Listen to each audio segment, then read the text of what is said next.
Good evening and welcome back to the second lecture of some basic concepts of chemistry. ठीक आहे, ज्याला आपण बोललो होतं मोल कन्सेप्ट. सेकंड लेक्चरमध्ये आहोत आपण आणि थोडा मेमराईज करूयात की आपण फर्स्ट लेक्चरमध्ये कोणता वाला पार्ट कवर केला होता आणि सेकंड लेक्चरला सुरुवात करूयात. ठीक, फर्स्ट लेक्चरच्या सुरुवातीला आपण बोललो होतो रिगार्डिंग दी मॅटर की what is mean by matter आपण पाहिलं होतं आणि मॅटरचे काही एक्झाम्पल पाहिले होते. देन आपण नॉन मटेरियल गोष्ट काय असतं हेही पाहिलं होतं आणि त्याचे एक्झाम्पल पाहिले होते. ठीक, पुढे आपण गेलो होतो फिजिकल क्लासिफिकेशन ऑफ मॅटरवर. आपण मॅटरला दोन टाईपनं डिवाईड केला होता. एक होता फिजिकल क्लासिफिकेशन, एक होता केमिकल क्लासिफिकेशन. फिजिकल क्लासिफिकेशनमध्ये मॅटरला आपण 3 पार्टमध्ये डिवाईड केला होता, सॉलिड, लिक्विड अँड गॅस. आणि मी असंही बोललो होतो की सॉलिड, लिक्विड, गॅस यांना सोडून अजूनही 2 स्टेट आहेत. एक असते प्लाझ्मा स्टेट, एक असते बोस आइन्स्टीन कंडेन्स स्टेट. ठीक, पण जर मी नीट प्रिपेअर करतोय किंवा मी जेई प्रिपेअर करतोय तर माझ्यासाठी सॉलिड, लिक्विड, गॅस इनफ आहे. ना मला प्लाझ्मा स्टेट शिकण्याची गरज आहे, ना मला बोस आइन्स्टीन कंडेन्स स्टेट शिकण्याची गरज आहे. फक्त जर काय असते हलकीशी डेफिनेशन हवी आहे तर प्लाझ्मा स्टेट असते सुपर हिटेड आयोनाइज गॅस. ठीक आहे, सुपर हिटेड आयोनाइज गॅस ही प्लाझ्मा स्टेट आहे, म्हणजेच गॅसियस स्टेटमध्ये किंवा आयन स्टेटमध्ये बनलेला आहे. ठीक, आणि जर मी सेकंड पार्टला गेलो बोस आइन्स्टीन कंडेन्सेशन, तर हा काय असतो तर कोणताही ॲटम जवळपास ॲब्सोल्यूट 0 टेम्परेचरला घेऊन जातात. ॲब्सोल्यूट 0 टेम्परेचर म्हणजे 0 केल्विन, खूप लो टेम्परेचर आहे. या टेम्परेचरला ॲटम एक वेगळाच बिहेवियर शो करतो. ठीक, so any material at absolute 0 temperature याला बोललं जाईल बोस आइन्स्टीन कंडेन्स स्टेट. ठीक, जास्त काय माझ्या कामाच्या नाही आहेत, पण माझ्या कामाची जी होती सॉलिड, लिक्विड, गॅस यांना मी स्टडी केला होता ऑलरेडी. ठीक, यांचे डिफरंट आपण कॅरेक्टरिस्टिक्सही पाहिले होते की सॉलिडचे कॅरेक्टरिस्टिक्स काय आहेत, लिक्विडचे कॅरेक्टरिस्टिक्स काय आहेत, गॅसचे कॅरेक्टरिस्टिक काय आहेत.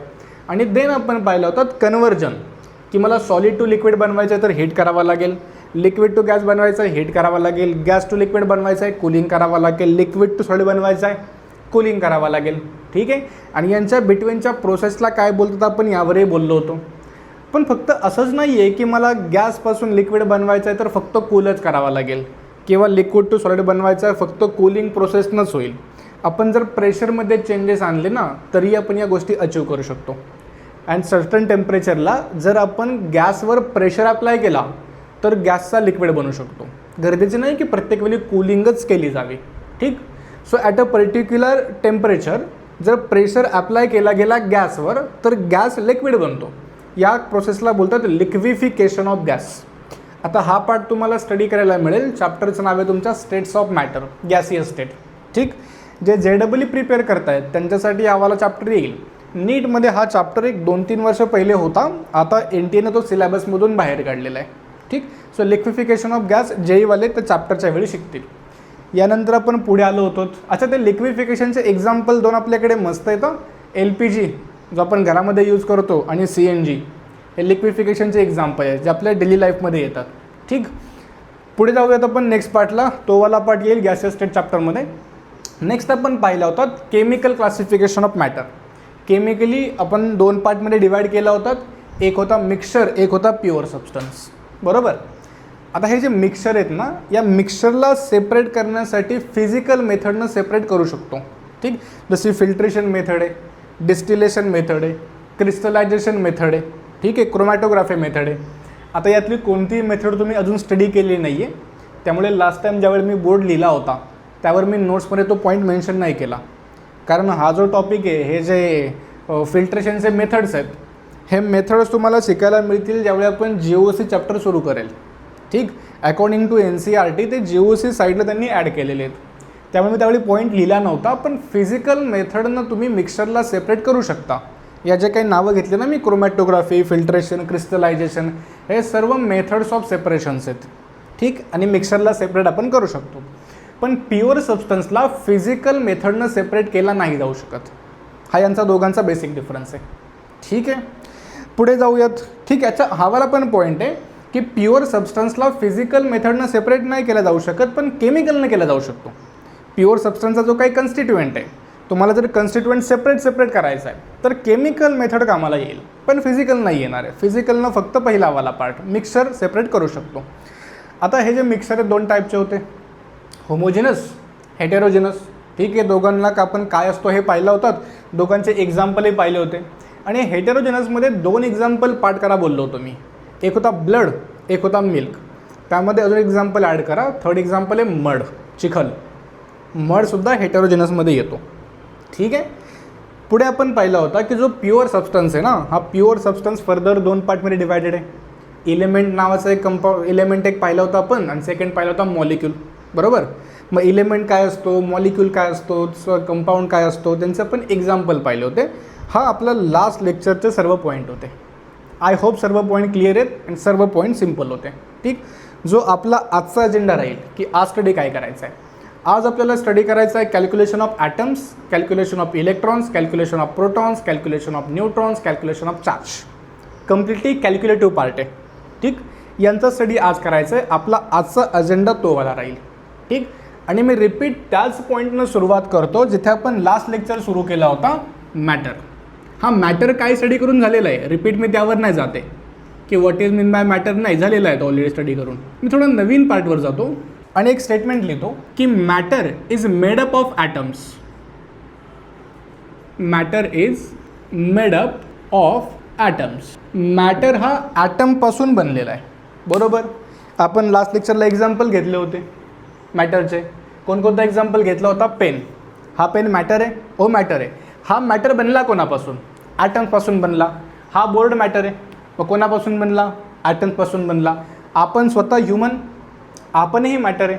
आपण बनलो कोणापासून, ॲटम्सपासून. एअरही मॅटर आहे, बनली कशापासून, ॲटम्सपासून.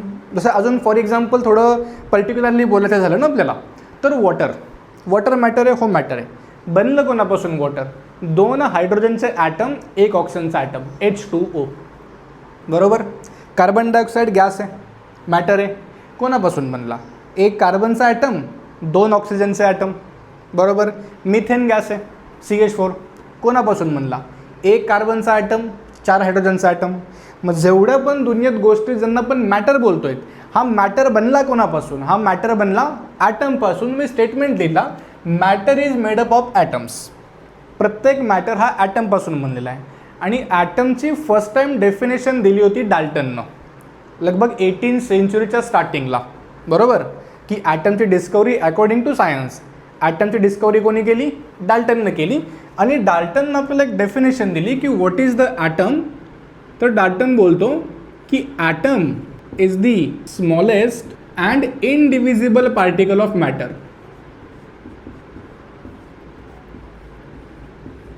ही डेफिनेशन आपल्याला प्रोव्हाइड केली होती. बरोबर. ठीक. डेफिनेशन मी जर पाहिलं तर डेफिनेशन पार्शियली ठीक आहे, फक्त कम्प्लिटली नाही. ठीक. आता जे काय बोललं आहे ते माइंडमध्ये ऑलरेडी गेलं असेल की ॲटम हा मॅटरचा सर्वात छोटा पार्ट आहे. कोणताही मी मॅटर उचलला, मी स्वतःला उचलला, माझा सर्वात छोटा पार्ट कोण आहे, ॲटम.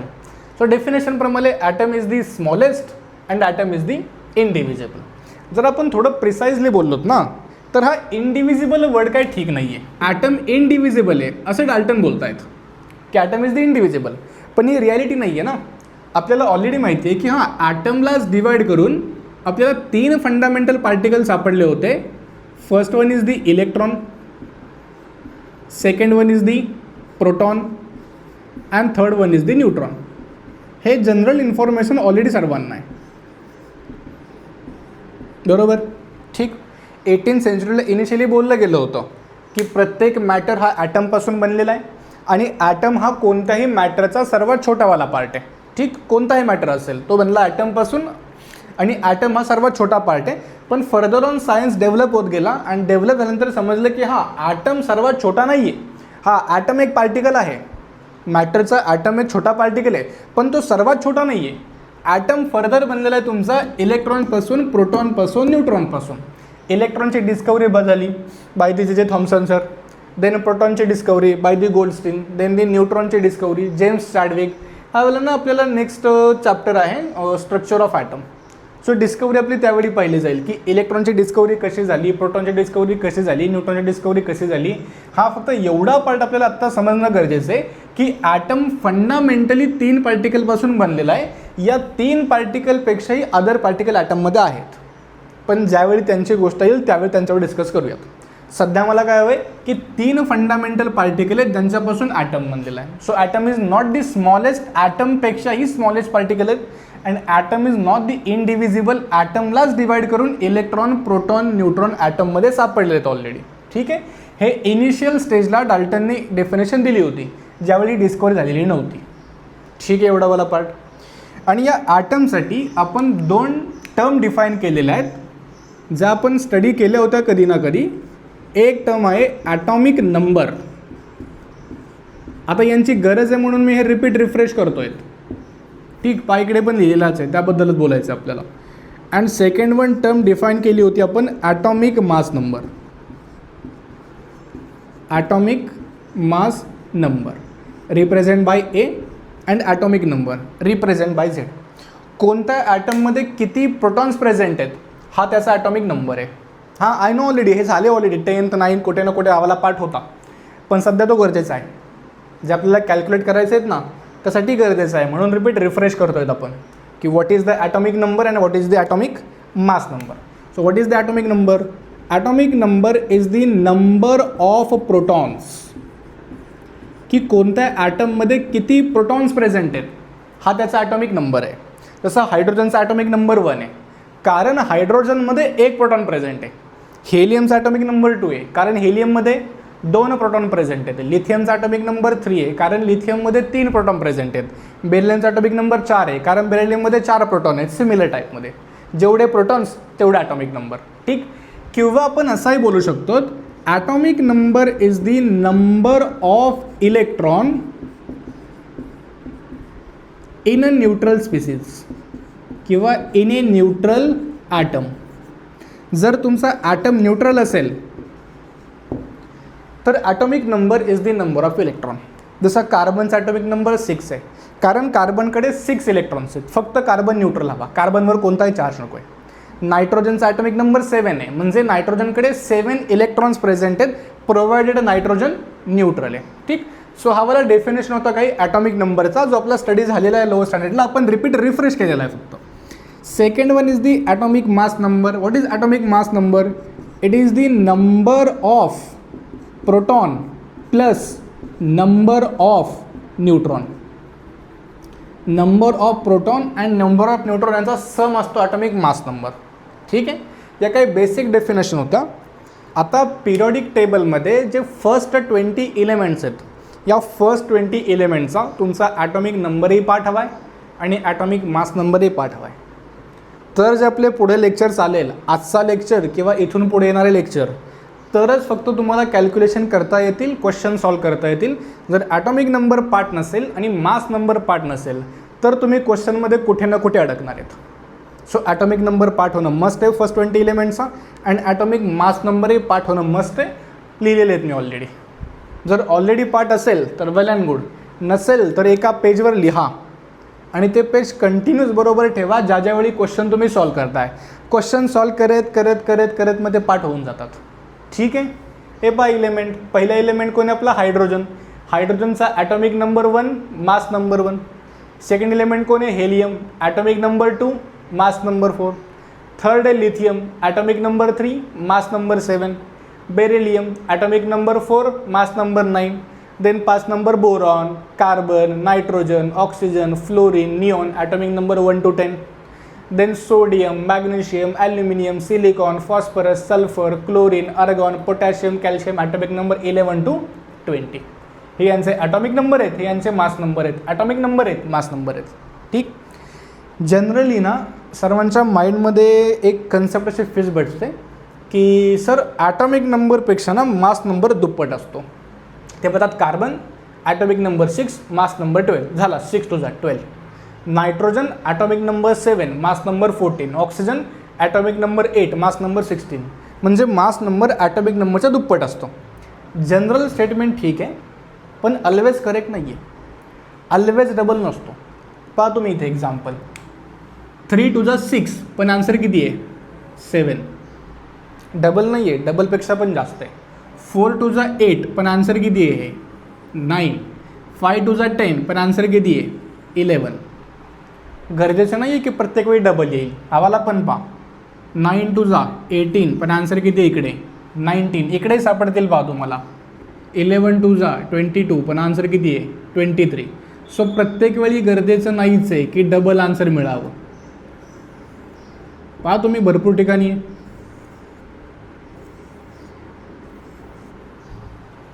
म्हणजे गरजेचं नाही आहे की ॲटॉमिक नंबरचा डबल मास नंबर असावा.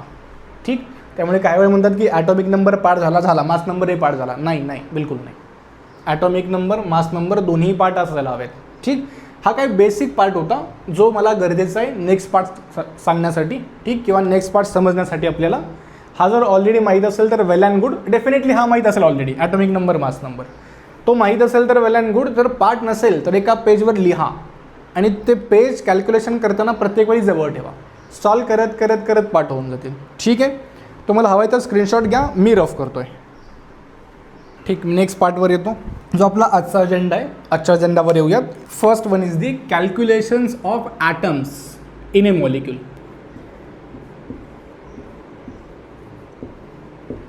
एक बेसिक पार्ट आपल्या सर्वांना माहिती आहे की ॲटम काय असतो अँड मॉलिक्यूल काय असतो.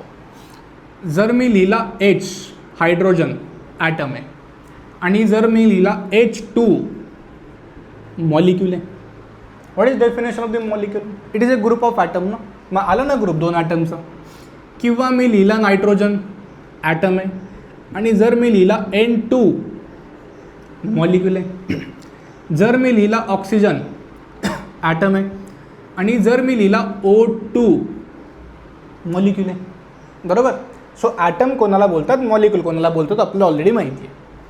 आता मला सांगा, जर मी एक्झाम्पल लिहिला P4 हा एक मॉलिक्यूल आहे. ठीक, तर या P4 मॉलिक्यूलमध्ये फॉस्फरसचे ॲटम किती प्रेझेंट आहेत? मी सिम्पल लिहिल 4 ॲटम्स ऑफ फॉस्फरस. बरोबर. म्हणजे हा जो नंबर लिहिला आहे ना पायात, फॉस्फरसच्या पायात हा 4 लिहिला आहे. हा 4 नंबर मला सांगतोय की फॉस्फरसचे 4 ॲटम प्रेझेंट आहेत. ठीक, तसा मी लिहितो पहा सेकंड एक्झाम्पल S8 आणि मला विचारलं की या मॉलिक्यूलमध्ये सल्फरचे ॲटम्स किती प्रेझेंट आहेत? 8 प्रेझेंट आहेत. म्हणजे हा जो पायात लिहिलेला नंबर आहे तो सांगतो तो ॲटम किती वेळ प्रेझेंट आहे त्या मॉलिक्यूलमध्ये. ठीक, मग मी असा लिहिल ना की 8 ॲटम्स ऑफ सल्फर. ठीक आहे, किंवा मी नेक्स्ट एक्झाम्पल लिहितो, मला प्रोव्हाइड केला SO3 गॅस, हा प्रोव्हाइड केलेला आहे. आता एस नंतर पायात काहीच नंबर लिहिला नाही आहे आणि काहीच लिहिलं नाही आहे, मग समजून जायचं की तिथे 1 लिहायचं आहे. काहीच नाही म्हणजे 1 समजायचा. आता इथे विचारला की सल्फर ॲटम्स किती प्रेझेंट आहेत, तर सल्फरच्या पायात काय लिहिलं आहे 1, म्हणजे सल्फरचा ॲटम 1 प्रेझेंट आहे. इथेच विचारलं की ऑक्सिजनचे ॲटम्स किती प्रेझेंट आहेत, पायात काय लिहिले त्याच्या 3, म्हणजे SO3 मध्ये सल्फरचा 1 ॲटम प्रेझेंट आहे, ऑक्सिजनचे 3 ॲटम्स प्रेझेंट आहेत. लेट मी एक नवीन एक्झाम्पलला जातो.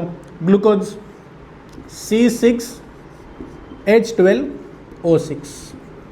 अगेन क्वेश्चन माझा तोच आहे की एका ग्लुकोजमध्ये कार्बनचे ॲटम्स किती प्रेझेंट आहेत, तर किती लिहिलेत C6, म्हणजे एका ग्लुकोजमध्ये कार्बनचे ॲटम्स 6 प्रेझेंट आहेत.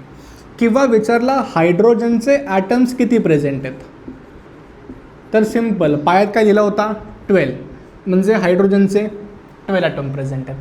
मला विचारला ऑक्सिजनचे ॲटम्स किती प्रेझेंट आहेत, सो ऑक्सिजनचे ॲटम्स पायात काय लिहिला आहे 6, सो 6 प्रेझेंट आहे. म्हणजे हा जो त्याचा पायात लिहिलेला नंबर आहे ना, हा सांगतो की तो ॲटम्स किती वेळ प्रेझेंट आहे त्या मॉलिक्यूलमध्ये. की कार्बन 6, हायड्रोजन 12, ऑक्सिजन 6. एका ग्लुकोज मॉलिक्यूलमध्ये कार्बनचे 6 ॲटम्स असतात, हायड्रोजनचे 12 असतात, ऑक्सिजनचे 6 असतात. ठीक, सिमिलरली इथे SO3, एका SO3 मॉलिक्यूलमध्ये सल्फरचा 1 ॲटम, ऑक्सिजनचे 3 ॲटम असतात. सल्फरचा 1 ॲटम, ऑक्सिजनचे 3 ॲटम असतात. आय थिंक ठीक आहे पार्ट, सिम्पल पार्ट आहे. आता जर मला असं बोलले की 5 SO3 मॉलिक्यूल प्रेझेंट आहेत, 5 SO3, इथे SO3च्या पुढे मी काहीच नाही लिहिलेलं आहे. ठीक, पण इथे मी लिहिलं SO3च्या पुढे 5, म्हणजे हा SO3 5 टाइम्स प्रेझेंट आहे. हा 5 काय रिप्रेझेंट करतो, हा रिप्रेझेंट करतो की पूर्ण मॉलिक्यूल किती वेळ प्रेझेंट आहे. हां, सल्फर नंतर काही लिहिलं नाही म्हणजे 1 असेल. बरोबर. मग हे जे पायात लिहिलेले नंबर आहेत ना, हे सांगतात की एक SO3 मॉलिक्यूलमध्ये सल्फर किती 1 अँड ऑक्सिजन किती 3 आणि हा SO3 5 टाइम्स प्रेझेंट आहे. म्हणजे पुढचा वाला नंबर सांगतो हा मॉलिक्यूल किती वेळ प्रेझेंट आहे की कोणाचा काय अर्थ आहे. ठीक, आता जर मला इथे विचारला की सल्फरचे टोटल ॲटम्स किती, सल्फरचे ॲटम्स किती, पहा मी सिम्पल सांगेन. मला जर एक SO3 दिला असता तर माझ्याकडे सल्फरचा एक ॲटम असता. करेक्ट आहे. मी थोडा रिपीट लिहू इकडे. मला हवं आहे सल्फर ॲटम्स की टोटल 5 टाइम SO3 जर प्रोव्हाइड केला तर 5 SO3 मध्ये सल्फरचे ॲटम्स किती. मला जर एक SO3 दिला असता तर सल्फरचा माझ्याकडे एक ॲटम असता. मला 2 SO3 दिले असते तर सल्फरचे ॲटम 2 असते. जर 3 प्रोव्हाइड केले असते मला SO3 तर सल्फरचे ॲटम 3 असते. जर 5 प्रोव्हाइड केलेले आहेत मला तर मल्टिप्लाय बाय 5 म्हणजे माझ्याकडे सल्फरचे 5 ॲटम प्रेझेंट आहेत. बरोबर आहे. सिमिलरली मला विचारलं की 5 SO3 मध्ये ऑक्सिजनचे ॲटम्स किती प्रेझेंट आहेत. मी सिम्पल म्हणेल एक SO3 मध्ये 3 असतात. SO3 2 असते तर मल्टिप्लाय बाय 2, SO3 3 असते मल्टिप्लाय बाय 3, SO3 5 आहेत म्हणजे मल्टिप्लाय बाय 5. आन्सर येतो माझा 15 ॲटम्स. करेक्ट. मग याचा एक सिम्पल फॉर्म्युला बनतो की जर तुम्हाला नंबर ऑफ ॲटम्स कॅल्क्युलेट करायचे आहेत, नंबर ऑफ ॲटम्स, तर सिंपल फॉर्म्युला अप्लाय करा. एक में कितना into number of entities into number of entities. याला सिंपल अप्लाय करा, तुमचा आन्सर येऊन जाईल. एक्झाम्पल घेतो मी. असं मला फॉर एक्झाम्पल बोलत आहेत की ग्लुकोज प्रेझेंट आहे. ग्लुकोजचा फॉर्म्युला C6H12O6 आणि बोलत आहेत की ग्लुकोज ना 10 टाइम्स प्रेझेंट आहे. तर सांगा नंबर ऑफ कार्बन ॲटम किती असतील. Number of C atoms, carbon atoms. एका ग्लुकोजमध्ये कार्बनचे ॲटम्स किती 6. बरोबर. जर ग्लुकोज 2 असते तर ॲटम किती झाले असते 6 मल्टिप्लाय बाय 2. ग्लुकोज 3 असते 6 मल्टिप्लाय बाय 3. ग्लुकोज 10 म्हणजे 6 मल्टिप्लाय बाय 10. मग सिंपल पार्ट आहे ना. एक में कितना इंटू नंबर ऑफ मॉलिक्युल्स किंवा नंबर ऑफ एंटिटी. एका ग्लुकोजमध्ये किती carbon 6 multiply by entities 10. Second बोलतो तुम्ही पहा की नंबर ऑफ, मला विचारतायत हायड्रोजन ॲटम्स किती असतील. Number of hydrogen atoms. एक में कितना 12 मल्टिप्लाय बाय किती एंटिटीज 10. झाला सॉल्व. ठीक. किंवा विचारला नंबर ऑफ ऑक्सिजन ॲटम्स किती. नंबर ऑफ ऑक्सिजन ॲटम्स एकामध्ये किती आहेत 6. जर 2 ग्लुकोज दिले असते मल्टिप्लाय बाय 2, 3 ग्लुकोज दिले असते मल्टिप्लाय बाय 10 दिलेले आहेत ना, सो मल्टिप्लाय बाय 10. एक में कितना इंटू नंबर ऑफ एंटिटीज. याचा ना एक अदरही फॉर्म्युला बनतो. हे जे करतोय ना मी कॅल्क्युलेट ॲटम्स, की मी जर AXBYCZला कम्पेअर केला तर A atom X into number of molecule, B atom Y into number of molecule. पण जेवढा मी ऑफलाईन शिकवलं आहे ना आत्तापर्यंत, माझं प्रत्येक वेळेचं ऑब्झर्वेशन आहे हे जे मॉडरेट मुलं आहेत ना हे कन्फ्यूज होतात फिक्स. जसे फॉर्म्युले वाढत जातात ना, नंबर ऑफ इलेक्ट्रॉनचा वेगळा फॉर्म्युला, नंबर ऑफ प्रोटॉनचा वेगळा फॉर्म्युला. हा इलेक्ट्रॉन प्रोटॉनचा फॉर्म्युला न्यूट्रलसाठी सेम आहे, फक्त अनायन कटायनसाठी वेगळा, चार्जेससाठी फॉर्म्युला वेगळा. ठीक. न्यूट्रॉनसाठी फॉर्म्युला वेगळा, ॲटमसाठी फॉर्म्युला वेगळा. विथ टाईमना हे कन्फ्यूज भरपूर होतात. आणि हा जो एक फॉर्म्युला ना जुगाड फॉर्म्युला, एक में कितना इंटू नंबर ऑफ एंटिटीज, यात नाही कन्फ्यूज होते. याला सर्व ठिकाणी अप्लाय करतात. इलेक्ट्रॉन कॅल्क्युलेशन असेल, प्रोटॉन कॅल्क्युलेशन असेल, ॲटम कॅल्क्युलेशन असेल. सो मी पण लगभग तो ना फॉर्म्युला सांगायला सोडून दिलेला आहे. X into number of molecule, Y into number of molecule. ठीक. ॲट द एंडनं मला आन्सर माझा इम्पॉर्टंट आहे, मला माझा लॉजिक इम्पॉर्टंट आहे जो मला मिळतो आहे आणि आन्सर इम्पॉर्टंट आहे. सो हाच वाला फॉर्म्युल्यानं आपण पुढे जाऊयात. ठीक. की एक में कितना इंटू नंबर ऑफ एंटिटीज. कारण रिपीट ज्यावेळी मी तुम्हाला नोट्स शेअर करेल त्या नोट्समध्ये मी दोन्ही पार्ट लिहिलेला आहे. मी X into number of molecules, Y into number of molecule, Z into number of molecule त्या फॉर्मॅटमध्येही नोट्समध्ये लिहिलेलं आहे आणि या फॉर्मॅटमध्ये लिहिलेलं आहे. ठीक. आपण हा वाला फॉर्मॅट फॉलो करूयात की एक में कितना इंटू नंबर ऑफ एंटिटीज. ठीक. जाऊयात पुढे क्वेश्चनला. नवीन क्वेश्चन बनवतो. हा सिम्पल पार्ट घेतोय जो पुढे जाऊन आपण स्लोली ॲडव्हान्स करूयात. त्यावाल्या पार्टपर्यंत पोहोचूयात की जो ॲक्च्युअल पेपरमध्ये विचारला जातो. हा डेफिनेटली पेपरला हे तर नाही विचारत की 10 ग्लुकोजमध्ये किती कार्बन आहे सांगा, हे नाही विचारत. हा फक्त कार्बन विचारतायत. आता कसा विचारतायत तो स्लोली डेव्हलप करूया. लेट मला एक सिम्पल क्वेश्चन विचारलेला आहे. क्वेश्चन बोलतायत की calculate total number of nitrogen and hydrogen atoms in 2 into 10 to the power 5 molecules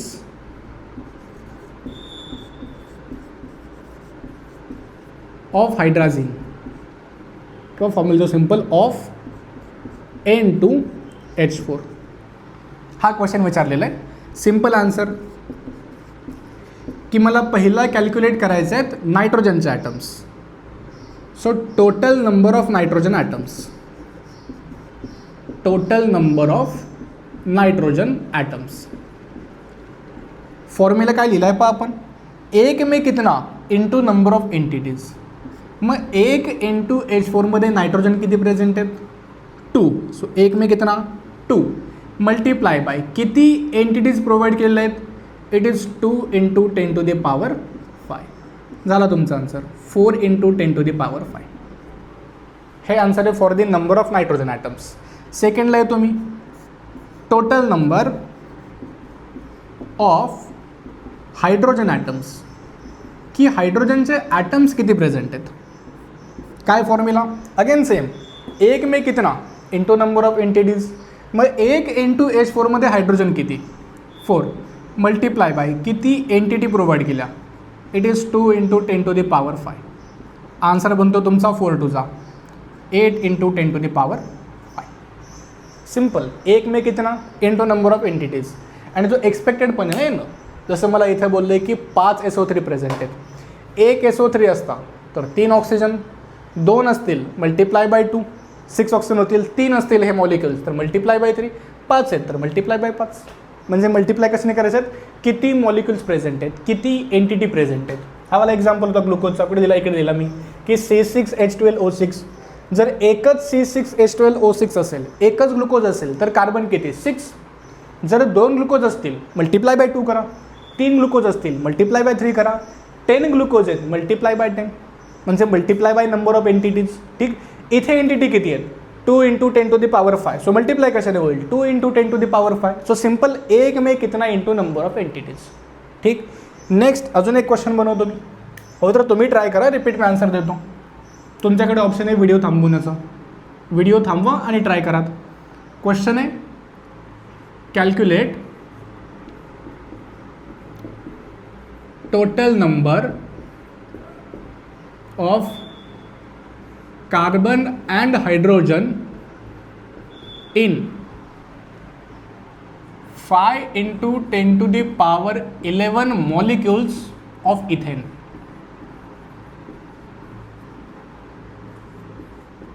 करा calculate.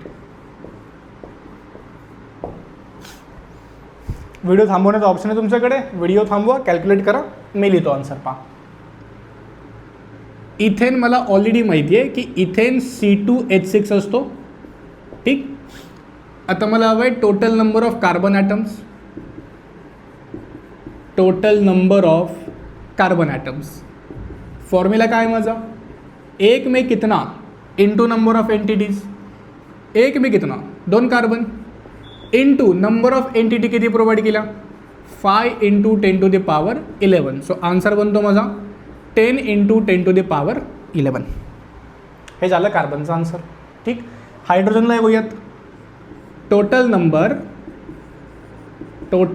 Number of hydrogen atoms, again same formula, 1 में कितना इंटू नंबर ऑफ मॉलिक्युल्स. एकामध्ये किती आहेत 6 multiply by number of molecules किती, it is 5 into 10 to the power 11. So it is 30 into 10 to the power 11. जर answer same आलेले आहेत तर बरोबर चालले तुम्ही. जर असं विचारलं तर की total number of atoms, total number of atoms, total म्हणजे ते कार्बन हायड्रोजन दोघांचे मिळून ॲटम किती विचारतायत. की फक्त कार्बनचे नका सांगू, फक्त हायड्रोजनचे नका सांगू, दोघांचे ॲड करून सांगा किती ॲटम्स आहेत. सो एक में कितना, कार्बनचे 2, हायड्रोजनचे 6, एकामध्ये किती 8, बरोबर. Multiply by number of entities, so it is multiply by 5 × 10 to the power 11. So answer is the 40 × 10 to the power 11. पहा, हा होता calculation of atoms and I think ठीक आहे, व्यवस्थित आहे. ठीक, मी रफ करतोय, तुम्हाला हवा आहे तर स्क्रीनशॉट घ्या. नेक्स्ट पार्ट डिस्कस करायचा आहे मला, calculation of protons and neutrons. हा होता calculation of atoms in a molecule, की ॲटम्स कॅल्क्युलेट कसे केले जातील. सिम्पल पार्ट होता. या थोडा ॲडव्हान्सही करायचं आपल्याला, कारण पेपरमध्ये ना डायरेक्टली एंटिटी देत नाहीत. आत्ता लिहिले होते ना मी की 5 × 10 to the power something entity provided आहेत. एंटिटी म्हणजे मॉलिक्यूल सध्या, हे आत्ता ना गिवन होते, मी दिलेले होते, पण हे पेपरमध्ये प्रोव्हाइड नाही करत. मग कसे कॅल्क्युलेट करायचे येईल चॅप्टरमध्ये, स्लोली पुढे जाईल तसा एंटिटी कॅल्क्युलेट कसा करायचा हवाला पार्ट येईल. सो जो पार्ट आपण स्टडी करतोय ना तो बेसिक पार्ट आहे, त्याला आपल्याला ॲडव्हान्स करत जायचं आहे स्लोली. ठीक, सेकंड पार्टला येतो मी. Second is the calculation of protons किंवा electrons in a neutral species. कारण न्यूट्रल स्पीसीजमध्ये जेवढे प्रोटॉन तेवढेच इलेक्ट्रॉन. पहा, एक्झाम्पलनं सुरुवात करतो आहे. मला एक मॉलिक्यूल प्रोव्हाइड केला होता N2O3 आणि बोलतायत की N2O3 मध्ये किती प्रोटॉन्स आहेत कॅल्क्युलेट करा. फक्त एक N2O3 आहे, किती प्रोटॉन्स आहेत कॅल्क्युलेट करा. ठीक, मी सिम्पल काम करेल, 2 नायट्रोजनचे प्रोटॉन्स आणि 3 ऑक्सिजनचे प्रोटॉन्स यांना ॲड करेल, बरोबर. ठीक, आता मला हवे 2 नायट्रोजनचे प्रोटॉन्स. मी 1 नायट्रोजनचे प्रोटॉन कॅल्क्युलेट करेल अँड मल्टिप्लाय बाय 2 करेल, झाले 2 नायट्रोजनचे प्रोटॉन. मला 3 ऑक्सिजनचे प्रोटॉन्स हवे ना, 1 ऑक्सिजनचे प्रोटॉन कॅल्क्युलेट करेल, 3 मल्टिप्लाय करेल, झाले 3 ऑक्सिजनचे प्रोटॉन, 2 नायट्रोजनचे प्रोटॉन, दोघांना ॲड करेल, झाला कंप्लीट N2O3 मध्ये प्रोटॉन कॅल्क्युलेट करून. आता एका नायट्रोजनमध्ये प्रोटॉन्स किती, equal to its atomic number. नायट्रोजनचा ॲटॉमिक नंबर 7 आहे, म्हणजेच नायट्रोजनमध्ये 7 प्रोटॉन प्रेझेंट आहेत, मल्टिप्लाय बाय 2, हे झाले 2 नायट्रोजनचे, बरोबर. ऑक्सिजनकडे येऊयात. ऑक्सिजनचा ॲटॉमिक नंबर 8 आहे, म्हणजे ऑक्सिजनकडे 8 प्रोटॉन्स प्रेझेंट आहेत, मल्टिप्लाय बाय 3 करा, कारण तुमच्याकडे 3 ऑक्सिजन आहेत. हे झाले 3 ऑक्सिजनचे, हे झाले 2 नायट्रोजनचे, यांना ॲड करा. हे झाले टोटल N2O3 मध्ये असलेले नंबर ऑफ प्रोटॉन्स. 7 × 2 = 14, 24, बरोबर. एवढे नंबर ऑफ प्रोटॉन्स प्रेझेंट आहेत तुमचे N2O3 मध्ये. सिम्पल आहे, 7 × 2 = 14 केला, 8 × 3 = 24, दोघांना ॲड केले. ठीक, हे झाले एका N2O3 मध्ये. मग मला सांगा, मला जर बोलले असते की माझ्याकडे 5 टाइम्स N2O3 प्रोव्हाइडेड आहे अँड 5 टाइम्स N2O3 मध्ये किती प्रोटॉन्स असतील. एकामध्ये किती आहेत 38, 2 मध्ये किती असतील 38 मल्टिप्लाय बाय 2, 3 मध्ये किती असतील 38 मल्टिप्लाय बाय 3. मग जर मला 5 टाइम N2O3 प्रोव्हाइड केलेला आहे तर मी नंबर ऑफ प्रोटॉन किती लिहू. नंबर ऑफ प्रोटॉन एकामध्ये किती आला माझा 38 मल्टिप्लाय बाय 5. एक में कितना into number of entities. Again आपण तिथे चालू. ठीक, एक्झाम्पल अजून एक ट्राय करूयात आपण. लेट मला सेकंड मॉलिक्यूल प्रोव्हाइड केला होता C2H6. क्वेश्चन अगेन तोच आहे माझा की C2H6 मध्ये एका C2H6 मध्ये किती इलेक्ट्रॉन्स असतील. ठीक आहे, इलेक्ट्रॉन्स काढा, प्रोटॉन काढा, आन्सर सेम येणार आहे, पहिलंच बोललो आहे तुम्ही. प्रोटॉन्स काढूयात. चला, मला हवे 2 कार्बनचे प्रोटॉन. एका कार्बनमध्ये किती प्रोटॉन. कार्बनचा ॲटॉमिक नंबर 6 आहे, म्हणजे एका कार्बनमध्ये 6 प्रोटॉन. मल्टिप्लाय बाय जर मी 2 केला, हे झाले 2 कार्बनचे प्रोटॉन. प्लस मला हवे 6 हायड्रोजनचे प्रोटॉन. करेक्ट, एका हायड्रोजनमध्ये 1 प्रोटॉन नसतो कारण ॲटॉमिक नंबर 1 आहे. मग एका हायड्रोजनमध्ये 1 प्रोटॉन मल्टिप्लाय बाय 6, कारण 6 प्रोटॉन प्रेझेंट आहेत. मी या दोघांना ॲड केले तर मला मिळेल एका C2H6 मध्ये किती प्रोटॉन्स प्रेझेंट आहेत. हा 6 × 2 = 12 आणि हा 6 × 1 = 6, 12 + 6, आन्सर आला माझा 18 प्रोटॉन्स प्रेझेंट आहेत एका C2H6 मध्ये. ठीक, आणि जर मला बोलले असते की तुम्हाला 10 टाइम्स C2H6 प्रोव्हाइड केलेला आहे, तर सांगा 10 टाइम्स C2H6 मध्ये किती प्रोटॉन्स प्रेझेंट असतील. एकामध्ये 18, 2 मध्ये 18 × 2, 3 मध्ये 18 × 3, तर 10मध्ये नंबर ऑफ प्रोटॉन, टेन्समध्ये बनतील, एकामध्ये किती 18 मल्टिप्लाय बाय 10 प्रोव्हाइडेड आहे तुम्हाला, एक में कितना इंटू नंबर ऑफ एंटिटीज. तोच फॉर्म्युला ॲटमसाठी होता, तोच फॉर्म्युला अगेन प्रोटॉनसाठी किंवा इलेक्ट्रॉनसाठी in a neutral species. I hope ठीक आहे, समजलेलं आहे. मग याच्यावर क्वेश्चन पाहूयात की तुम्हाला क्वेश्चन बोलत आहेत calculate total number of protons in 2 × 10⁻15 molecules of glucose. ग्लुकोजचे 2 × 10⁻15 मॉलिक्यूल दिलेले आहेत आणि त्यामध्ये सांगायचे किती प्रोटॉन्स प्रेझेंट असतील. मला ऑलरेडी माहिती आहे आन्सर, मला ऑलरेडी माहिती आहे ग्लुकोजचा फॉर्म्युला C6H12O6. ठीक आहे. मग मला हवे 6 कार्बनचे प्रोटॉन्स, 12 हायड्रोजनचे प्रोटॉन्स अँड 6 ऑक्सिजनचे प्रोटॉन्स. बरोबर. मग 6 कार्बनचे प्रोटॉन्स किती, एका कार्बनचे प्रोटॉन 6, कारण कार्बनचा ॲटॉमिक नंबर 6 आहे, मल्टिप्लाय बाय 6, हे झाले 6 कार्बनचे प्रोटॉन. एका हायड्रोजनमध्ये 1 प्रोटॉन, कारण ॲटॉमिक नंबर 1 आहे, मल्टिप्लाय बाय 12, हे झाले 12चे प्रोटॉन्स. आणि ऑक्सिजनवर येऊयात. ऑक्सिजनचा ॲटॉमिक नंबर 8 आहे, म्हणजे एका ऑक्सिजनमध्ये 8 प्रोटॉन मल्टिप्लाय बाय माझ्याकडे 6 ऑक्सिजन आहेत. बरोबर. मी या सर्वांना ॲड केलं तर मला काय मिळेल, एका ग्लुकोज मॉलिक्यूलमध्ये किती प्रोटॉन्स प्रेझेंट आहेत. ठीक. हा झाला 6 × 6 = 36, हा 12 × 1 = 12, 48. ॲड करतो मी सर्वांना. It is 36, 12, 48, 96. बरोबर. मग एक में कितना, एका ग्लुकोजमध्ये किती आले 96. बरोबर. Multiply by number of entities, it is 2 × 10⁻15. झाला सॉल्व तुमचा क्वेश्चन की एक में कितना इंटू नंबर ऑफ एंटिटीज. हां, एका ग्लुकोजमध्ये एवढे आहेत. जर ग्लुकोज 2 दिले असते तर मल्टिप्लाय बाय 2, ग्लुकोज 3 दिले असते मल्टिप्लाय बाय 3, ग्लुकोज एवढा दिलेला आहे मल्टिप्लाय बाय हा number, always multiply by entity. ठीक. एक्झाम्पल एक तुम्ही ट्राय करा. Calculate total number of electrons in 5 × 10⁸ molecules of ammonia. आणि अमोनिया काय असतो, NH3. व्हिडिओ थांबवा हवे तर 2 मिनिट आणि एक्झाम्पल ट्राय करा. मी लिहितो आन्सर.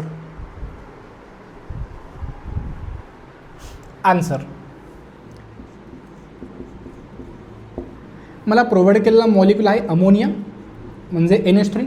ठीक. पहिले मी काढतो एक में कितना, देन मल्टिप्लाय करतो नंबर ऑफ एंटिटीजनं. एका नायट्रोजनचे इलेक्ट्रॉन 7 मल्टिप्लाय बाय एकच नायट्रोजन आहे, नायट्रोजनचा आन्सर झाला. ठीक. एका हायड्रोजनचा 1 प्रोटॉन आणि एकच इलेक्ट्रॉन, कारण ॲटॉमिक नंबर 1 आहे, मल्टिप्लाय बाय 3. ठीक. हे झाले एकामध्ये किती प्रेझेंट आहेत, 7 × 1 = 7 आणि 3 × 1 = 3, 7 + 3 10. म्हणजे एका अमोनियामध्ये 10 इलेक्ट्रॉन प्रेझेंट आहेत. ठीक. मग total number of electron, total number of electron एक में कितना 10 multiply by number of entities, it is 5 × 10⁸. आला तुमचा आन्सर 50 × 10⁸. ठीक. एक में कितना इंटू नंबर ऑफ मॉलिक्यूल्स. हा होता है calculation of protons and electrons in a neutral स्पेसिसचा पार्ट. आय होप ठीक आहे. ठीक. पण पेपरमध्ये काही असा क्वेश्चन येतो ना की calculate total number of protons in 180 gram of glucose. ते मॉलिक्युल्स नाही देत, ग्राम देतात, ग्राम. की मला ग्लुकोज 180 ग्राम दिला तर 180 ग्राम ग्लुकोजमध्ये किती इलेक्ट्रॉन्स हे सांगा किंवा किती प्रोटॉन्स हे सांगा. सो आपल्याला पाहावं लागेल की ते ग्राम दिले पण मला मॉलिक्यूल नाही दिला आहे, मी ग्रामपासून मॉलिक्यूल कसे काढू, हेच तर शिकायचं आहे स्लोली. ठीक. पहिले एक सिम्पल पार्ट स्टडी करतो आहेत आपण, लॉजिक क्लिअर करतो आहेत माइंडमध्ये की मला कशाला काय मल्टिप्लाय करायचं आहे, कशाला काय मल्टिप्लाय करायचं आहे. देन स्लोली मॉलिक्युल्स कसे काढायचे या परत जाऊयात. नेक्स्ट पार्टला येतो मी, calculation of electrons, calculation of electrons in cation and anion, की कटायन अँड अनायनमध्ये इलेक्ट्रॉन कॅल्क्युलेट कसे केले जातील. ठीक, पहिले तर अनायन असतो काय, ज्या स्पेसिसवर निगेटिव्ह चार्ज आहे ते स्पेसिस अनायन आहे आणि ज्या स्पेसिसवर पॉझिटिव्ह चार्ज आहे ते स्पेसिस कटायन आहे. आता पहा अनायन बनतो कसा, जर कोणावर -1 चार्ज आहे म्हणजे त्या स्पेसिसकडे एक इलेक्ट्रॉन जास्त प्रेझेंट आहे. जर कोणत्या स्पेसिसवर +1 चार्ज आहे म्हणजे त्या स्पेसिसनं एक इलेक्ट्रॉन लूज केलेला आहे. जर चार्ज प्लस असेल तर इलेक्ट्रॉन लूज केलेला आहे आणि जर चार्ज मायनस असेल तर इलेक्ट्रॉन गेन केलेला आहे. मग जर कोणत्या स्पेसिसवर -2 चार्ज आहे याचा अर्थ काय होतो की त्या स्पेसिसनं 2 इलेक्ट्रॉन गेन केलेले आहेत, किंवा चार्ज -3 असेल तर त्या स्पेसिसनं 3 इलेक्ट्रॉन गेन केलेले आहेत. चार्ज +2 असेल तर 2 इलेक्ट्रॉन लूज केलेले आहेत, चार्ज +3 असेल तर 3 इलेक्ट्रॉन लूज केलेले आहेत. ठीक, जसं फॉर एक्झाम्पल मला बोलत आहेत की calculate total number of electron, total number of electrons in 3 × 10⁹ ion of CO3₂-. हा CO3₂- तुम्हाला प्रोव्हाइड केलेला आहे एवढा 3 × 10⁹. तर बोलतात की सांगा त्या 3 × 10⁹ एवढ्या आयन्समध्ये किती इलेक्ट्रॉन्स प्रेझेंट असतील. फॉर्म्युला सेम अप्लाय करायचा आहे. एक में कितना इंटू नंबर ऑफ एंटिटीज. पाहूयात एक में कितना, हा लिहिला मी CO3₂-, आन्सर. कार्बनचे इलेक्ट्रॉन्स किती 6, कारण कार्बनचा ॲटॉमिक नंबर 6 आहे. सो कार्बनचे इलेक्ट्रॉन 6 × 1 कारण एकच कार्बन प्रेझेंट आहे. ठीक, प्लस ऑक्सिजनकडे येऊयात. ऑक्सिजनचा ॲटॉमिक नंबर 8 म्हणजे ऑक्सिजनकडे 8 इलेक्ट्रॉन प्रेझेंट आहेत, × 3 कारण आपल्याला 3 ऑक्सिजनचा आन्सर हवा आहे. ठीक, मग हे झाले कार्बनचे, हे झाले ऑक्सिजनचे. पण जर -2 चार्ज लिहिलेला आहे म्हणजे या CO3₂- कडे 2 इलेक्ट्रॉन एक्स्ट्रा आलेले आहेत. सो तुम्हाला ते ना 2 एक्स्ट्राचे पण ॲड करावे लागतील. जर -3 असता तर 3 ॲड केलं असता, -2 आहे 2 ॲड केलेला आहे, की एक्स्ट्राचे आलेलेही कॅल्क्युलेट करावे लागतील. आता सिम्पल आहे, हे झालं एक में कितना, एका CO3₂- मध्ये किती इलेक्ट्रॉन, 6 × 1 = 6 आले कार्बनचे.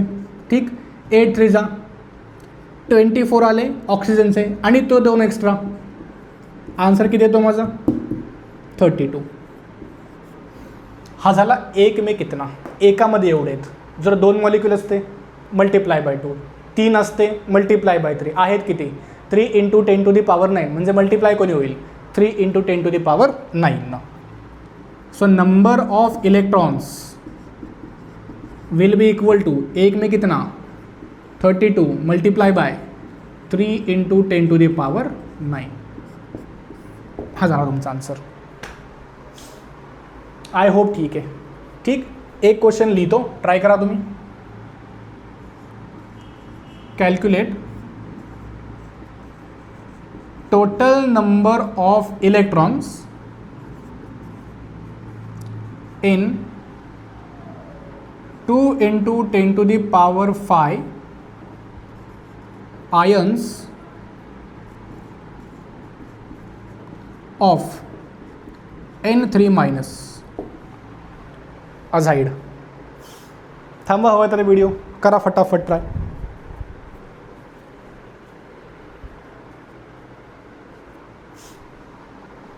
मी येतो आन्सरला. आन्सर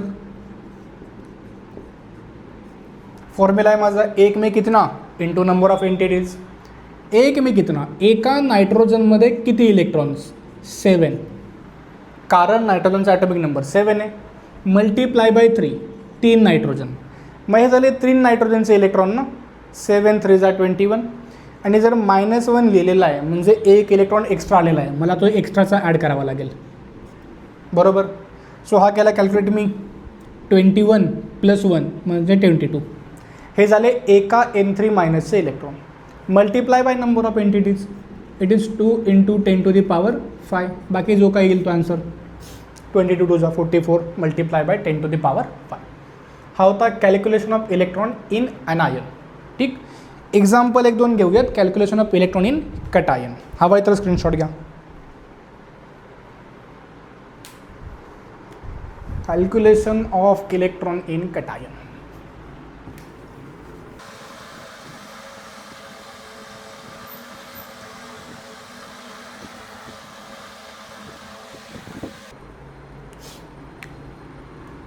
Next question,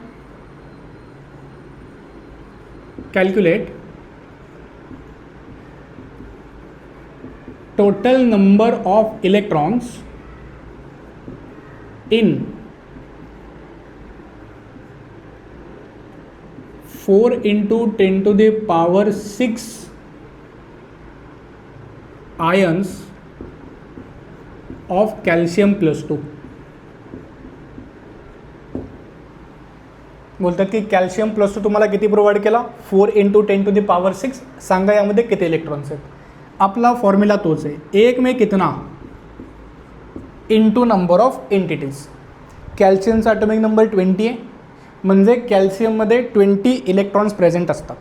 ठीक, पण चार्ज +2 लिहिलेला आहे, म्हणजे त्यानं out of 20 2 electron already lose केलेले आहेत. मग जर 2 लूज केले, 20 होते, 2 गेले, मायनस करा, शिल्लक किती आहेत, 18. एक में कितना 18. मग एक मध्ये 18 multiply by entities, it is 4 into 10 to the power 6. जो काय आला तुमचा सॉल्व करून आन्सर. ठीक आहे. किंवा मला बोलले असते की ॲल्युमिनियम +3 प्रेझेंट आहे. किती प्रेझेंट आहे हा, so 3 into 10 to the power 5. सांगा बोलतात की किती इलेक्ट्रॉन्स प्रेझेंट आहेत. एक में कितना, ॲल्युमिनियमचा ॲटॉमिक नंबर 13, म्हणजे ॲल्युमिनियममध्ये 13 इलेक्ट्रॉन्स प्रेझेंट आहेत, पण चार्ज लिहिला +3, म्हणजे 3 इलेक्ट्रॉन गेले, 13 पैकी 3 गेले, शिल्लक किती राहिले माझ्याकडे 10. सो 1 एक में कितना 10 multiply by entities 3 into 10 to the power 5. जो काही येईल तो. बाकी छोटावाला मॅथ तुम्ही सॉल्व करत चालात, मी त्यामध्ये जास्त काही इंटरेस्टेड नाही आहे. स्मॉल तो छोटावाला मॅथ आलाच पाहिजे. ठीक आहे. How the calculations of protons and electrons in a neutral species and also calculation of electrons in a cation and anion. ठीक, नेक्स्ट पार्टला जाऊयात.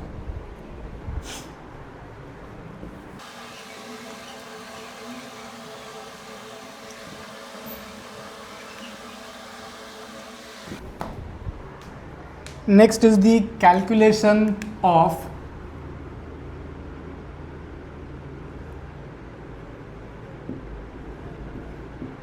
न्यूट्रॉन्स.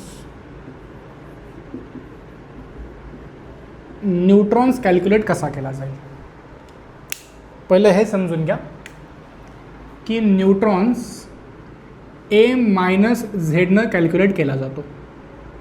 ए म्हणजे मास नंबर, झेड म्हणजे ॲटॉमिक नंबर. ठीक, जसं एक्झाम्पल पहा, कार्बनचा ॲटॉमिक नंबर 6 आहे, मास number 12 आहे. ठीक आहे, ही लिहिण्याची पद्धत आहे. कार्बन त्याच्या पायात लिहायचा ॲटॉमिक नंबर आणि डोक्यावर लिहायचा मास नंबर. ठीक, so atomic number 6, mass number 12. Question आहे कार्बनकडे किती न्यूट्रॉन्स प्रेझेंट आहेत. सो न्यूट्रॉन्स किती असतील, न्यूट्रॉन प्लस प्रोटॉन 12 आहे. मास नंबर काय सांगतो, number of neutrons plus number of protons. So number of neutron plus proton 12 आहे, आणि आउट ऑफ दॅट 12 6 तर प्रोटॉन्स आहेत ना, कारण ॲटॉमिक नंबर 6 आहे. मग 12 पैकी 6 प्रोटॉन्स आहेत, तर न्यूट्रॉन किती आहेत, 6. Simple part. So neutron is the mass number minus atomic number. Mass number A, atomic number Z. ठीक, मास नंबर काय असतो, mass number is the number of protons plus number of neutrons. मी A जागी फक्त P + N लिहिला की number of proton plus number of neutron minus Z as it is. ठीक, काय प्रोटॉनचा नंबर झेडच्या बरोबर असतो. What is number of proton, it is the atomic number. So number of प्रोटॉनला रिप्लेस करून मी झेड लिहिला, Z plus N minus Z, cancel, N is equal to N. Simple part आहे, मॅथमॅटिक्स सोडून द्या जे काही कॅल्क्युलेट केलं. एवढं समजून घ्या की नंबर ऑफ न्यूट्रॉन्स काढण्यासाठी मास नंबरपासून ॲटॉमिक नंबर मायनस करा, तुम्हाला त्या ॲटमचे नंबर ऑफ न्यूट्रॉन्स मिळतील. ठीक आहे, हे फक्त मी कॅल्क्युलेट करून सांगत होतो की कसं, की न्यूट्रॉनचा नंबर काय असतो माझा, A - झेडच्या बरोबर. कसा, कारण सिम्पल लॉजिकली समजतो ना की मास नंबर काय असतो, number of protons plus number of neutrons. मग नंबर ऑफ प्रोटॉन्स प्लस न्यूट्रॉनमधून प्रोटॉनचा नंबर मायनस करा, शिल्लक कोण राहील? Number of neutrons. मग तुमचा मास नंबर काय होता? ए काय होता? Number of proton plus neutron, mass number. त्यातून नंबर ऑफ प्रोटॉन काढून टाका, शिल्लक कोण राहील? Number of neutron. So number of neutron काढण्यासाठी ए मायनस झेड करावा लागतो मला, mass number minus atomic number. ठीक. क्वेश्चन लिहितो मी सरळ सरळ. Calculate total number of neutron in 3 into 10 to the power 23 molecules of CO2 carbon dioxide. ठीक. मला पहिला इंटरेस्ट आहे की एका CO2 मध्ये किती न्यूट्रॉन्स असतील, एका कार्बन डायऑक्साईडमध्ये किती न्यूट्रॉन. कार्बनचा atomic number 6, mass number 12. 12 minus 6 म्हणजे कार्बनमध्ये 6 न्यूट्रॉन असतात, मल्टिप्लाय बाय माझ्याकडे एकच कार्बन आहे. ठीक आहे. आता येतो मी ऑक्सिजनवर. ऑक्सिजनचा atomic number 8, mass number 16. 16 minus 8, 8 म्हणजे ऑक्सिजनकडे 8 न्यूट्रॉन प्रेझेंट असतात, मल्टिप्लाय बाय किती ऑक्सिजन आहेत? 2. हे झालं ऑक्सिजनचं आन्सर, हे झालं कार्बनचं आन्सर. दोघांना ॲड करा. So it is 6 plus 16. Answer is 22. म्हणजे एका CO2 कडे 22 न्यूट्रॉन्स आहेत. मग 2 CO2 कडे मल्टिप्लाय बाय 2, 3 CO2 कडे मल्टिप्लाय बाय 3. माझ्याकडे किती CO2 आहेत? 3 into 10 to the power 23. So number of neutrons, total number of neutrons, this will be equal to, एक में कितना? 22 मल्टिप्लाय बाय किती प्रेझेंट आहेत माझ्याकडे number of entities? It is 3 into 10 to the power 23. हा झाला तुमचा आन्सर. ठीक आहे. एक तुम्ही ट्राय करा की लेट तुम्हाला प्रोव्हाइडेड मॉलिक्यूल आहे C2H6 आणि तुम्हाला C2H6 आहे 5 इंटू 10 टू दी पॉवर 20 एवढे मॉलिक्युल्स प्रोव्हाइड केलेले आहेत. तर कॅल्क्युलेट करा टोटल नंबर ऑफ न्यूट्रॉन्स. थांबवा व्हिडिओ आणि स्टार्ट करा. मी लिहितो आन्सर. आन्सर पहिला, एक में कितना, किती कार्बन्स आहेत? 2. एका कार्बनकडे येतो मी पहिला. कार्बनचा ॲटॉमिक नंबर 6 आहे, मास नंबर 12 आहे. मग 12 मायनस 6, एका कार्बनकडे 6 असतात न्यूट्रॉन, मल्टिप्लाय बाय 2 कार्बन आहेत. ठीक आहे. हायड्रोजनकडे न्यूट्रॉन नसतो. हायड्रोजनचा atomic number 1, mass number 1, 1 minus 1 0. हायड्रोजनकडे नाहीच आहे. ठीक आहे. मग जर हायड्रोजनकडे नाही आहे मग त्याला कॅल्क्युलेट करूच नका ना, सोडून द्या. त्याच्याकडे न्यूट्रॉन नाहीच आहे, मला कॅल्क्युलेट काय करायचं आहे? न्यूट्रॉन. म्हणजे C2H6 मध्ये फक्त कार्बनकडे न्यूट्रॉन आहे. एका कार्बनकडे 6 न्यूट्रॉन, 2 कार्बन आहेत, मल्टिप्लाय बाय 2. सो एक में कितना? 12. आणि माझा फॉर्म्युला काय? एक में कितना इंटू नंबर ऑफ मॉलिक्युल्स. एक में कितना? 12 multiply by number of molecules 5 into 10 to the power 20. It is 60 into 10 to the power 20 एवढे न्यूट्रॉन्स प्रेझेंट आहेत. हा होता कॅल्क्युलेशन ऑफ न्यूट्रॉन. ठीक. फसायचं नाही हायड्रोजनमध्ये. हायड्रोजनकडे न्यूट्रॉन नाहीच आहे. ॲटॉमिक नंबरही 1, मास नंबरही 1. ठीक. काही हा कॅल्क्युलेशन होता आपला न्यूट्रॉनचा. ठीक. सो आपण 3 वाले पार्ट पाहिले.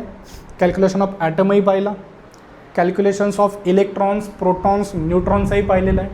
आपला एक पार्ट बाकी राहतो, calculation of charge. So calculation of चार्जला येऊयात.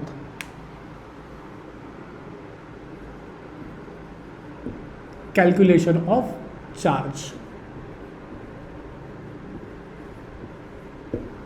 ठीक आहे. आता पहा, ज्यावेळी तुम्ही असं लिहिता की कोणी एक्स नावाची स्पीसीज आहे आणि त्या स्पीसीजवर -1 चार्ज आहे, तो ॲक्च्युअल चार्ज -1 नसतो. तो जो ॲक्च्युअल चार्ज आहे ना तो असतो -1.66 into 10 to the power -19 coulomb एवढा चार्ज असतो. किंवा तुम्ही कुठे लिहिलात की वाय नावाची स्पीसीज आहे आणि यावर चार्ज -2 आहे. चार्ज -2 नाही आहे, हा वाला चार्ज 2 वेळा प्रेझेंट आहे. म्हणजे चार्ज किती आहे? 2 multiply by -1.66 into 10 to the power -19 एवढा कुलम. ठीक. किंवा तुम्ही कुठे लिहिलं की झेड नावाची स्पीसीज आहे, यावर चार्ज 3- आहे. चार्ज 3- नाही आहे, हा वाला चार्ज 3 टाइम प्रेझेंट आहे. So it is 3 multiply by -1.66 into 10⁻⁻19 एवढा कुलम आहे. फक्त हा मोठा नंबर मला माथ्यावर लिहायचा नाही आहे म्हणून मी सिम्पल म्हटलं हा चार्ज 3 वेळ 3-. हा मोठा नंबर माथ्यावर लिहायचा नाही आहे, मी सिम्पल म्हटलं की हा चार्ज 2 वेळ -2 किंवा हा चार्ज 1 वेळ -1. ठीक, ही लिहायची पद्धत आहे केमिस्ट्रीमध्ये. सेम टू सेम प्लसमध्ये की कोणी ए नावाचा स्पीसीज आहे, यावर चार्ज +1 आहे, तो एक्झॅक्टली +1 नाही आहे, तो चार्ज आहे +1.66 इंटू 10⁻⁻19 कुलम. हा वाला चार्ज 1 वेळ प्रेझेंट आहे. ठीक, किंवा लिहिला गेलेला आहे बी हॅविंग चार्ज +2. चार्ज +2 नाही आहे, हा वाला चार्ज 2 वेळ प्रेझेंट आहे, म्हणजे +1.66 इंटू 10⁻⁻19 एवढा चार्ज प्रेझेंट आहे 2 वेळ. किंवा लिहिला मी सी हॅविंग चार्ज +3 नाही आहे, हा वाला चार्ज 3 वेळ प्रेझेंट आहे, म्हणजे +1.66 इंटू 10⁻⁻19 इंटू 3. हा वाला पार्ट पहिले समजून घ्या. ठीक, आता येऊयात क्वेश्चनला. क्वेश्चन आहे calculate total charge on 3 into 10⁵ ions of CO3 बोलतायत की तुम्हाला CO3 प्रोव्हाइड केला किती 3 इंटू 10⁵. तर सांगा एवढ्यामध्ये चार्ज किती असेल. ठीक, फॉर्म्युला मला तोच अप्लाय करायचा आहे. 1 में कितना इंटू नंबर ऑफ मॉलिक्युल्स, 1 में कितना इंटू नंबर ऑफ एंटिटी, कारण यावेळी एंटिटी आयन आहे, कधी वेळी एंटिटी मॉलिक्यूल होते, डिपेंड्स ऑन क्वेश्चन.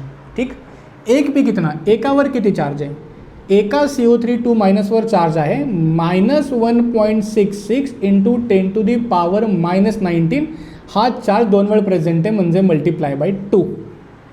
एका CO3 वर हा चार्ज 2 वेळ प्रेझेंट आहे. मग हे काय झालं, 1 में कितना, एकावर एवढा चार्ज आहे, multiply by number of entities. So multiply by 3 into 10⁵. हा नंबर बदल तुम्ही, let 3 into 10⁻20. So it is 3 into 10⁻20. ठीक, बाकी मॅथ सॉल्व करा. हा फक्त हा वाला पार्ट सांगतो.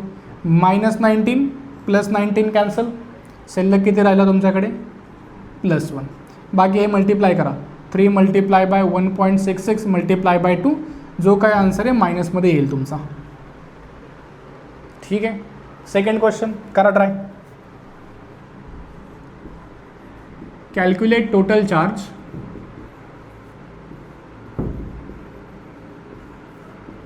ऑन